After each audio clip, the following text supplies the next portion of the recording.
దేవునికి స్తోత్రం కలుగునగాక, దేవునికి మహిమ కలుగునగాక. ఈ జూన్ నెల దేవుడు మనకిచ్చినటువంటి అద్భుతమైనటువంటి వాగ్దానం, దేవునికి స్తోత్రం కలుగునగాక. ఏ వాగ్దానం అంటే ద్వితీయోపదేశ కాండము 30వ అధ్యాయము 16వ వచనం. నువ్వు బ్రతికి విస్తరించినట్లుగా నీ దేవుడైన యెహోవాను ప్రేమించి ఆయన మార్గములందు నడుచుకొని ఆయన ఆజ్ఞలను, కట్టడలను, విధులను ఆచరించుమని నేను నీకు ఆజ్ఞాపించుచున్నాను.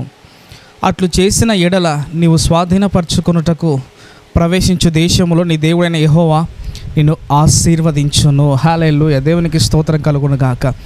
ఆశీర్వదించే దేవుడు, అద్భుతాలను సృష్టింపజేయగలిగిన దేవుడు, ఆయన మాత్రమే ఆశ్చర్య కార్యాలు చేయగలిగిన దేవుడు, ఆయనకు మాత్రమే సమస్త ఘనత, మహిమ, ప్రభావములు కలుగునుగాక. ఆమేన్, హల్లెలూయా. నువ్వు బ్రతికి విస్తరించున్నట్లుగా, మనం బ్రతికేందుకు విస్తరించడానికే దేవుడు ఆ కృపను, ఆ సన్నిధిని ఇచ్చాడు. అంత మాత్రమే కాదు, కానీ ఒక్క మాటలో చెప్పాలంటే ఆయన మాట వినాలి, వాక్యానుసారంగా మనం ముందుకు వెళ్ళాలి, వాక్యానుసారమైనటువంటి బ్రతుకు మనం జీవించాలి. ఎప్పుడైతే వాక్యానుసారమైనటువంటి బ్రతుకు మనం జీవిస్తామో, అలా ముందుకు వెళ్తామో, అప్పుడు దేవుడు అద్భుతంగా ఆశీర్వదిస్తాడు. దేవుని ఆశీర్వాదం అంటే చాలామంది అనుకుంటారు కేవలం డబ్బు పరంగా అనుకుంటారు. దేవుని ఆశీర్వాదం అంటే డబ్బు పరంగా మాత్రమే కాదు, కానీ నీలో ప్రేమ ఆశీర్వాదకరంగా విస్తరించబడుతుంది. నీలో దీర్ఘశాంతం ఉండడం కూడా ఆశీర్వాదకరమే. నీలో అన్నిట్లో సమాధానం నీలో విస్తరించబడుతుంది. నీ కుటుంబంలో సమాధానం విస్తరించబడుతుంది. ఇవన్నీ కూడా దేవుని యొక్క ఆశీర్వాదమే. ఆశీర్వాదం అంటే డబ్బు మీద కాదు, కానీ డబ్బు మాత్రమే కాదు, కానీ సమస్తం ఇచ్చే దేవుడు. జ్ఞానం మాత్రమే కాదు, కానీ జ్ఞానముతో కూడా సమస్తమును కూడా సొలొమోను మహారాజుకు దేవుడు దయచేశాడు. దయచేయలేడండి, దయచేస్తాడు, ఖచ్చితంగా దయచేస్తాడు. దేవునికి స్తోత్రం కలుగునుగాక. నీవు అడుగు వాటికంటే, ఊహించు వాటికంటే అత్యధికముగా చేయగలిగిన దేవుడు నిన్ను ఆశీర్వదిస్తాను అంటున్నాడు. ఆశీర్వదిస్తానంటే నువ్వు కేవలం ఆయన మాటకు నువ్వు లోబడి, ఆయన వాక్కుకు విధేయత చూపిస్తే, ఆయన వాక్యాన్ని పట్టుకొని నువ్వు బలంగా ముందుకు వెళ్తే, ఆ వాక్యానుసారంగా ముందుకు వెళ్తే పరిశుద్ధాత్మ దేవుడు గొప్ప కార్యాలు చేయబోతున్నాడు. పరిశుద్ధాత్మ దేవుడు ఉన్నతమైన కార్యాలు చేస్తున్నాడు. హల్లెలూయా, దేవునికి స్తోత్రం కలుగునాక. ఇది ఈ నెలకు మాత్రమే కాదు, కానీ నువ్వు నమ్మినట్లయితే ఈ వాక్యంలో ఉన్న జీవము నువ్వు క్రియాపూర్వకంగా చూస్తావు. దేవునికి స్తోత్రం కలుగునుగాక. ఎక్కడెక్కడ నీ పరిస్థితులు అనగార్చబడి ఉన్నాయి, ఎక్కడెక్కడెక్కడ బలహీనపరచబడి ఉన్నావో దేవుడు విస్తరింపచేసే దేవుడు. నువ్వు కేవలం ఈ వాగ్దాన్ని నమ్మి ఆమేన్ నువ్వు పలుకుతే చాలు, అద్భుతాలు ప్రభు చేస్తాడు. కేవలం నువ్వు నిలబడితే చాలు. యుద్ధము యెహోవాదే.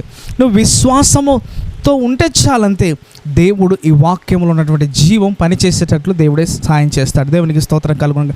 అలసిపోయినావా, సొమ్మసిల్లిపోయినావా, ఏ స్థితిలో నీవు ఉన్నావో నాకు తెలియదు, కానీ ప్రభు నేను ఆశీర్వదిస్తాను అంటున్నాడు. ఆశీర్వదిస్తాడు, ఖచ్చితంగా దీవిస్తాడు.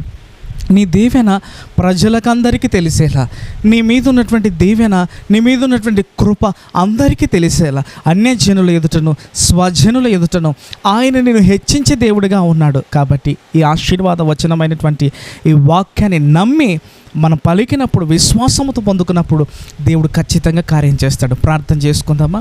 దేవా, నీకు వందనాలు, స్తుతులు, స్తోత్రాలు చెల్లిస్తున్నాను.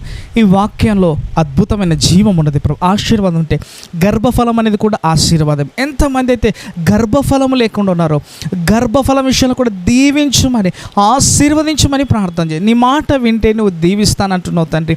నీ మాట వినుటకు ప్రభు, నీ దీవెనను పొందుకొనుటకు వారి ఎడల కృప చూపమని ప్రార్థన చేస్తున్నాం.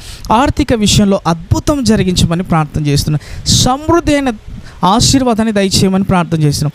ఆరోగ్య విషయంలో కూడా మీ కృప చూపండి. ఎంతోమంది అనారోగ్యాలతో, అవును ప్రభు, శాపముల చేత, బంధకముల చేత ఉన్నారు ప్రభు.